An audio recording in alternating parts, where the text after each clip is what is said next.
Assalamualaikum warahmatullahi wabarakatuh.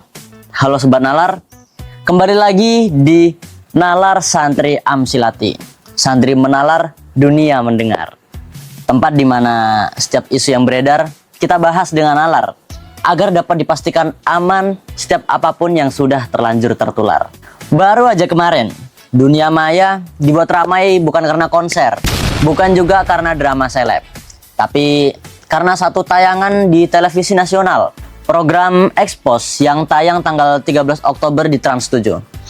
Dalam tayangan itu, pesantren dibedah habis-habisan dengan gaya jurnalisme modern. Ya harusnya netral, tapi narasinya justru destruktif. Disuruh ngepel sampai ngelap daun. Udah kaya raya, dikasih banyak amplop. Pekerjaan mengurus rumah yang harusnya dikerjain oleh asisten rumah tangga dialihkan dong ke santri dan santriwati. Karena belakangan viral nih beberapa video para santri dan santriwati beberes rumah kiainya. Mulai dari nyapu, ngepel, nyuci pakaian, cuci perabotan dapur, bahkan ngelap daun tanaman koleksi kiai dan kiainya. Sebagian orang menganggap ini tuh layaknya feodalisme di zaman penjajahan. Namun bagi sebagian santri, melakukan roan dalam atau kerja bakti di rumah kiai itu adalah keistimewaan. Walau gratisan. Narasinya menyorot santri jalan jongkok, nyapu, sampai ngelap daun. Seolah itu adalah potret feodalisme modern. Padahal bagi santri itu bukan penindasan, itu adalah pengabdian.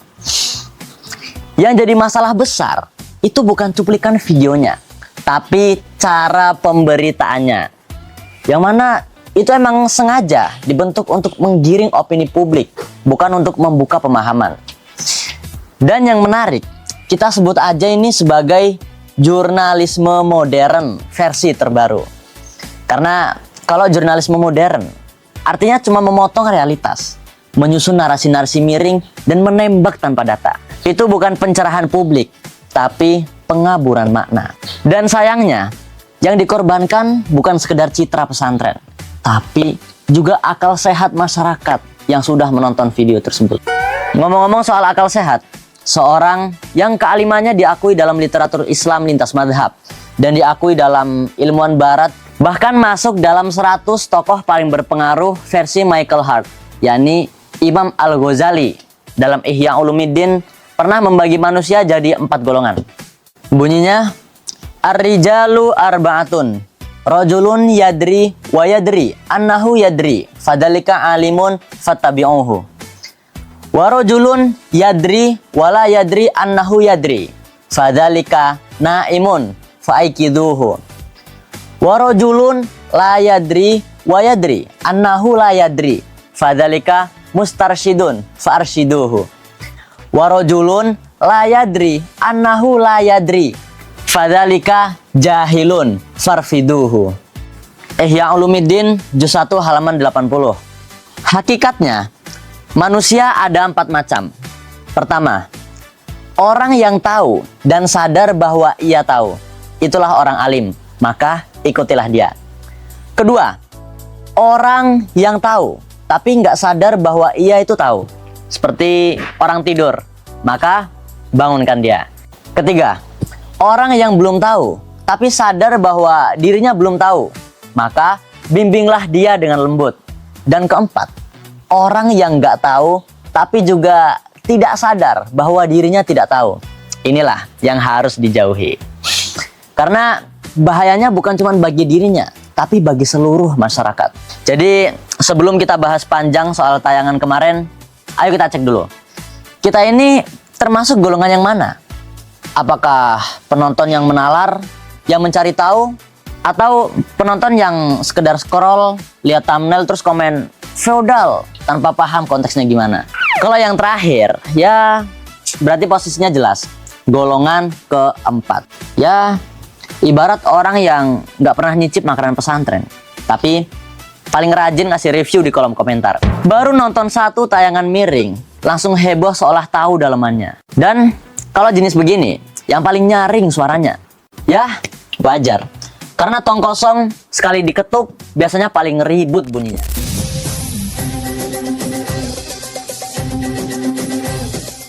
kedua, kiai yang kaya raya tapi umat yang kasih amplop.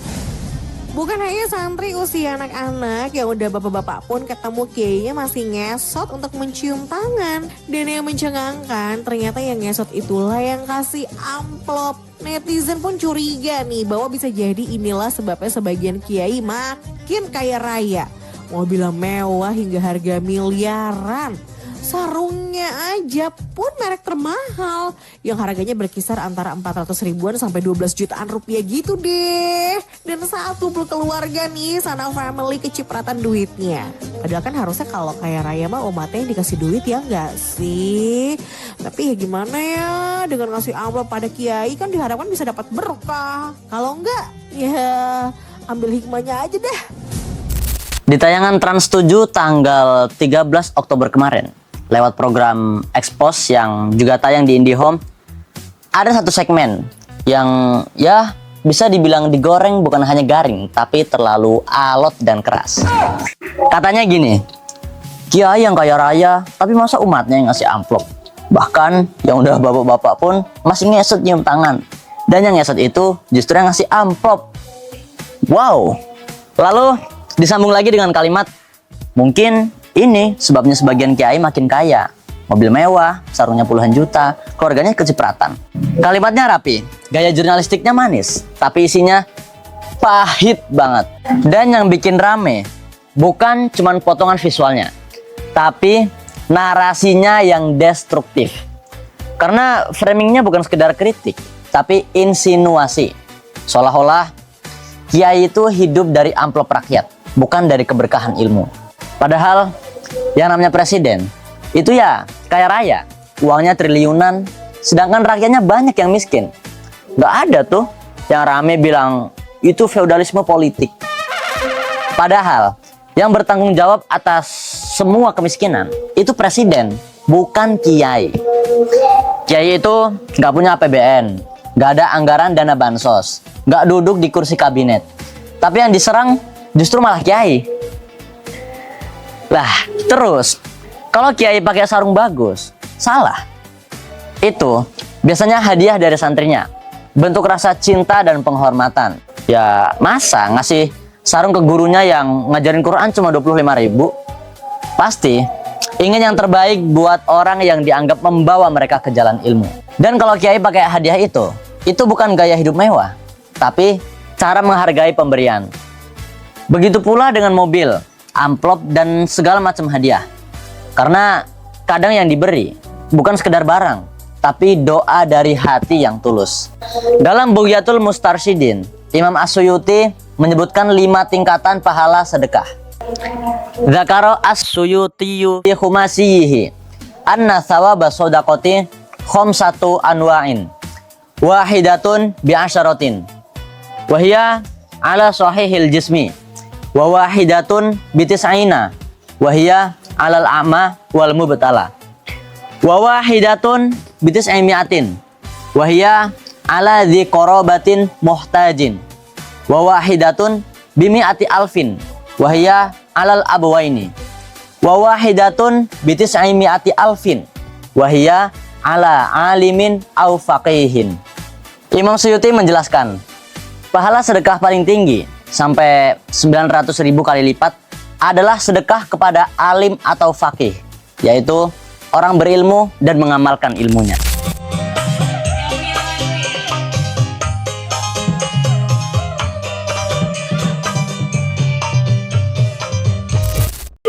Wow, menarik ya.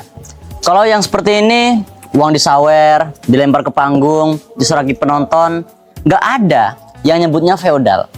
Nggak ada yang dikritik sampai di media nasional. Nggak ada pula yang bilang, wah ini simbol penjelatan modern. Padahal secara kasat mata, itu juga bentuk pemberian dari rakyat kepada yang tampil di atas. Tapi begitu yang menerima hadiah itu seorang kiai, langsung jadi bahan tayangan nasional, dikupas, digoreng, dan disajikan seolah-olah itu adalah skandal keagamaan. Padahal ketika umat memberi hadiah kepada kiai, itu bukan transaksi ekonomi, tapi ekspresi cinta dan iman. Karena di tangan orang berilmu, harta berubah jadi kemaslahatan, seperti pembangunan pesantren, dan itu sudah terbukti. Dan di hati santri, sedekah berubah jadi keberkahan. Lucunya, orang yang nyawir biduan dibilang loyal fans, tapi orang yang sedekah ke kiai dibilang korban feodalisme. Padahal bedanya cuma satu. Yang satu ngehibur telinga dan yang satunya menenangkan hati. Jadi kalau ada kiai kaya, mungkin bukan karena rakus, tapi karena berkah. Karena tangan yang memberi dengan niat lillah selalu lebih mulia daripada mulut yang sibuk menuduh tanpa ilmu. Dan yang sering dilupakan, kalaupun kiai diberi hadiah, sarung, mobil, uang, atau apapun itu, hadiah itu nggak berhenti di tangan beliau. Biasanya kembali lagi ke pesantren untuk pembangunan, untuk makan santri, bahkan untuk kebutuhan bersama. Artinya rezeki yang datang lewat kiai akhirnya tetap jadi manfaat. Tapi kalau uang saweran buat biduan, arah rezekinya kemana? Dan kenapa itu nggak dikritik? Kenapa nggak pernah disebut feodal? Dan tak pernah diviralkan di TV nasional sebagai sesuatu yang miring. Tapi begitu yang dikasih hadiah itu kiai, langsung heboh, langsung dikupas kayak kasus korupsi. Sedekah pada ulama itu bukan penghambaan, tapi penghormatan. Sungguh mulia Ibu Nyai ini, ia berbaik hati membagikan susu dengan ukuran gelas plastik kecil kepada santri-santrinya. Tapi untuk mendapatkan seteguk susu itu, para santri harus dengan tabah jalan jongkok. Oh, mungkin lagi olahraga kali ya. Walau kelihatannya agak mirip anak-anak yang lagi digembleng sama Satpol PP sih. Masih dari gorengan yang sama dan baru diangkat dari wajan. Katanya gini, ibunya yang mulia membagikan susu, tapi santrinya harus jalan jongkok dulu biar dapat seteguk. Wow, luar biasa. Kalau cuman dilihat dari kamera low angle, siapapun bisa salah paham. Tapi kalau dilihat pakai nalar yang tinggi, semuanya akan tampak jernih. Jalan jongkok itu bukan penghinaan, tapi ta'zim, bentuk penghormatan. Sebuah cara santri menundukkan diri bukan karena takut pada manusia, tapi karena hormat pada ilmu yang dititipkan lewat gurunya. Dalam Ihya Ulumuddin, Imam Al-Ghazali sudah menjelaskan dengan sangat jelas. Fa'amma taqbilul yadi wal inhina'u fil khidmati fahuwa ma'siyatun illa indal khaufi aw li imamin adilin aw li alimin aw liman yastahiqu dzalika bi amrin diniyin. Artinya, adapun mencium tangan dan membungkuk dalam bentuk pelayanan, maka termasuk perbuatan maksiat. Kecuali jika dilakukan karena rasa hormat kepada pemimpin yang adil, seorang yang alim, atau seseorang yang memang pantas mendapatkannya karena urusan agama. Jadi, dalam konteks pesantren, santri yang menunduk, jongkok, atau bahkan ngesot ketika sowan, itu bukan tanda perbudakan, tapi tanda adab, bentuk rasa syukur dan pengakuan bahwa di hadapan ilmu kita semua kecil. Tapi sayangnya di berita itu semuanya dikemas seperti drama satir, seolah Ibu Nyai sedang memperbudak santri demi segelas susu. Padahal yang mereka lihat cuma gestur, bukan maknanya. Lah, kalau cuman dari video santri jalan jongkok terus langsung disimpulkan feodalisme, bukankah di luar sana banyak tradisi orang modern yang justru lebih ekstrim? Janakan, Yani Yang Turkanal Galik Justrubakerja Sama Dengan Sang Priya Untuk Menchitakan Momen Lamaran Yang Tak Biasa. Jadi Gamana Apa Kan Kepakiran NG Prank Anik Di Hari Bahagyanya Nanti Ya Ang Gap Asia Latahan Mental IH. Ketika menembak pacar yang jelas belum halal, mereka rela membungkuk, bahkan berlutut di hadapan kekasihnya. Saat melamar calon istri pun, yang dilakukan sama. Menunduk, menyodorkan cincin, bahkan mencium tangan. Itu bukan feodal. Ayolah, mana nalarnya? Begitu pula dengan potongan video santri bersih-bersih rumah kiai. Nyapu, ngepel, nyuci piring, bahkan ngelap daun. Bagi redaksi Trans 7, dalam tayangan Expose itu mungkin terlihat seperti feodalisme modern. Tapi sayangnya, mereka hanya menyiarkan perilaku, tanpa menelusuri nilai yang melatar belakanginya. Tapi bagi santri, itu disebut rawat dalam. Ibadah dalam bentuk pengabdian. Karena di pesantren, bersih-bersih bukan sekedar kerja fisik, tapi latihan hati supaya ego, sombong, dan malas ikut disapu. Dan lucunya, yang paling vokal menganggap itu feodal, biasanya justru mereka yang nggak pernah mondok sama sekali, nggak pernah ngalap barokah, dan paling jauh hubungannya sama kiai ya cuma lewat kolom komentar. Padahal bagi santri, bisa nyapu rumah kiai aja itu udah anugerah. Karena di situ mereka belajar arti keikhlasan, belajar menundukkan ego, dan belajar bagaimana cinta diterjemahkan dalam bentuk pengabdian. Jadi Sobat Nalar, sebelum menilai jongkok sebagai simbol perendahan, coba pahami dulu. Kadang yang jongkok justru lebih tinggi derajatnya, karena ia sedang menundukkan diri di hadapan ilmu. Ta'zim itu adab, bukan feodalisme. Dari semua pembahasan tadi, kita belajar satu hal penting, bahwa tidak semua yang terlihat itu bisa langsung dihakimi. Karena di balik jalan jongkok ada adab, di balik amplop ada cinta, dan di balik pengabdian ada nilai yang tidak bisa diterjemahkan oleh kamera. Pesantren bukan tempat penindasan, tapi tempat pendidikan. Bukan ruang feodalisme, tapi ruang pembentukan karakter. Karena di pesantren, santri belajar bukan hanya mengaji, tapi juga mengabdi. Santri belajar bukan hanya menalar, tapi juga menghargai. Dan kalau jurnalisme modern tidak sanggup menangkap kedalaman itu, maka tugas kita sebagai santri, alumni, dan pecinta ilmu adalah meluruskan. Bukan dengan amarah, tapi dengan nalar. Bukan dengan makian, tapi dengan fakta.